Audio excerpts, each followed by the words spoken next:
717 sales. You've changed everything. Thank you, thank you, thank you. Let me explain. Okay, here it is. This is a book that I made with my friend Tina. It's a sort of an artifact, a prop to use in Dungeons & Dragons, Arcane Ugly. It's a book about fantasy plants, and well, it's pretty weird. Right now, I am cooking some breakfast outside. And yes, look, I have bed hair. Do you know why? Because I was up all night working on the next iteration of this book because I promised something very, very dumb. But as a result, something very, very cool has happened. Meet Luke, Raquel, Bill, and Taryn, best friends of many years and founders of Monster Bash. They all flew across the world to help me make plants. After I announced to you all I would make a new plant specimen for every sale of our book, which meant I had to make 717 new things for our book. And look, my friends were very nice and they assured me they were just here for other reasons too, sightseeing and hanging out, but I knew the truth.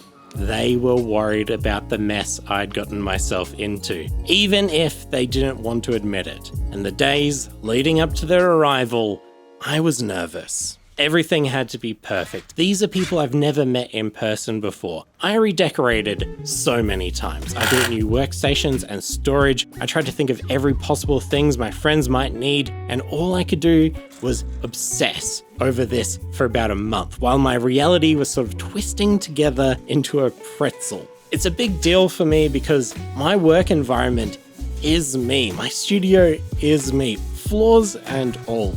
And look, it turned out I didn't need to stress. All these people were good people, very good people.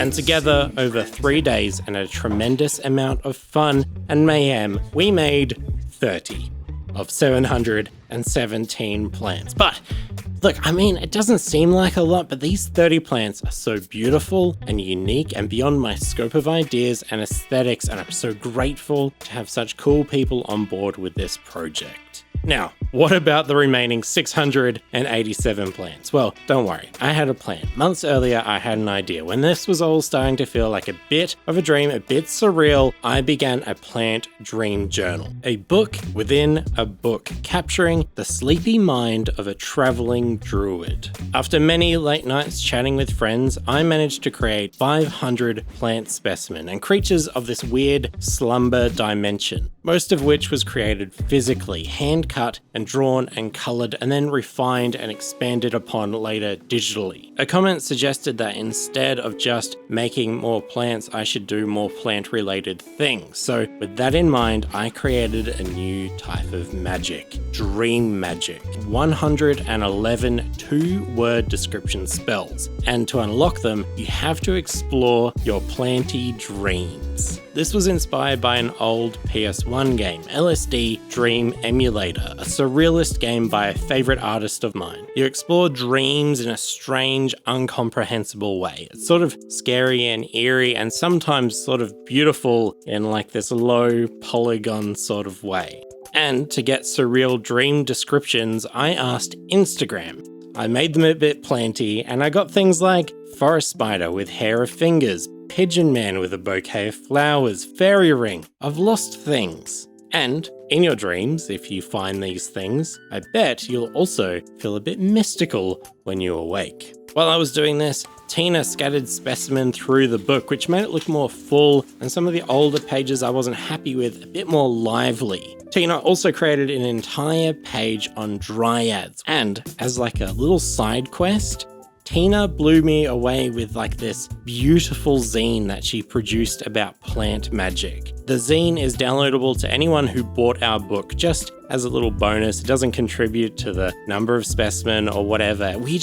You gotta have it, you know? It's amazing. Tina also created some fun in-world stickers to decorate our book with, but you can also buy these from her as well if you want to rep some of our made-up world paraphernalia. Also, I made a big mushroom. So this is the big mushroom that I've been working on. This is one of 4 of them, and I made them out of recycled cardboard and plaster using these gigantic molds, which are also made out of corrugated cardboard and tape.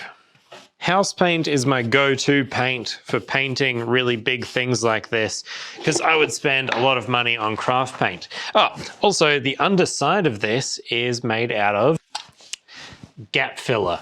See, I just do lines of it over and over and over. I think the underside took one of these tubes. I think it's really good to show where we come from in this process. This is my second attempt at making a giant mushroom, and this was my first. This is paper mache. I used bin bags filled with my old clothes as a form, and I just put paper slowly over each bit, then did a few layers and layers, and it was too flimsy. The surface sort of sucks, and I was stuck. And then I remembered, Luke from Geek Gaming, he showed me modeling compound, blend up some paper, squeeze out most of the water, and the exact amount that you have in cardboard, paper pulp, whatever, add the same amount of plaster. Mix it together and you should have something that's pretty strong. You can add more plaster for a smoother result. It's not a science. It could be a science, but I don't use it like a science. Just give it a go.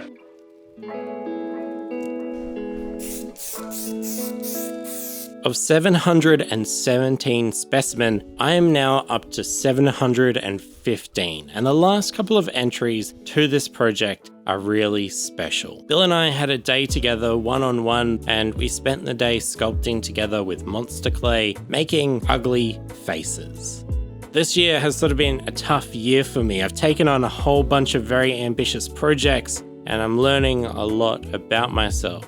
And this one in particular, I would get quite in my own head about this project. Everything has to be perfect. And Bill, well, look, internally, I try to project on YouTube the person that I want to be, even if I'm not that at all times. But Bill is that person, real punk rock. If it works, go with the flow. It's all part of the adventure attitude. Bill and I wanted to cast up the heads we made, but I was out of most of my materials. All I had left was some old tubs of very expired silicone. What are we doing, Bill?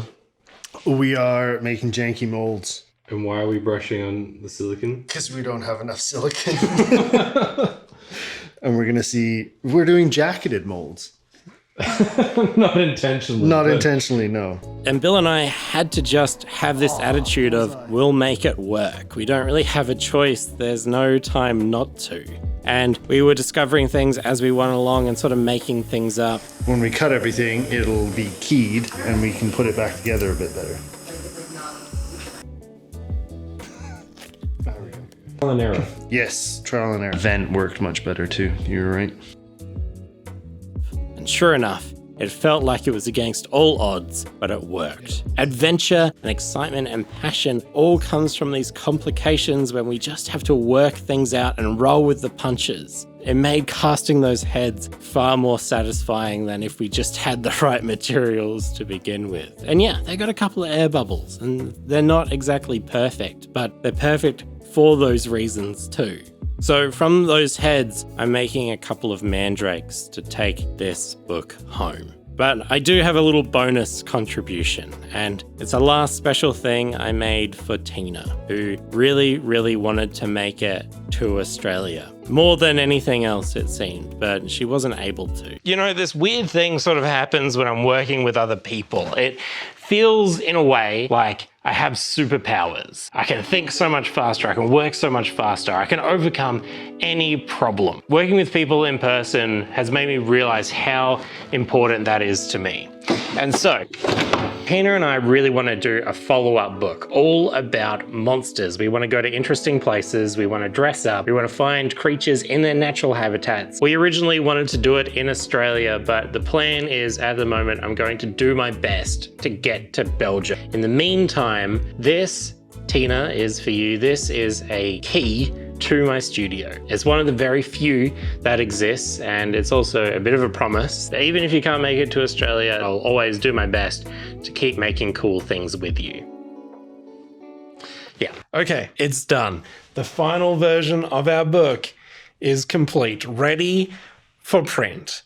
Fingers crossed. Okay, so what is the go with the physical copy? What's happening? Well, we got soft cover versions printed, but the actual quality of the book binding, it's not it's not going to stand the test of time. It's already falling apart. It's going to fall apart at the tabletop, and that would just bloody break my heart if we got all these printed and they start falling apart on people. So we're going hardcover. Turns out though, it's a lot more expensive getting proofs made. So I'm selling my soul. I'm selling all the things that I really, really love and cherish on miscast.co because I really want to make this project happen. Like these Arcane Ugly ones, maybe some Mandrakes, some Nurgle Diary stuff. I am going to sell everything until I can get this made. So that's the plan. Full steam ahead.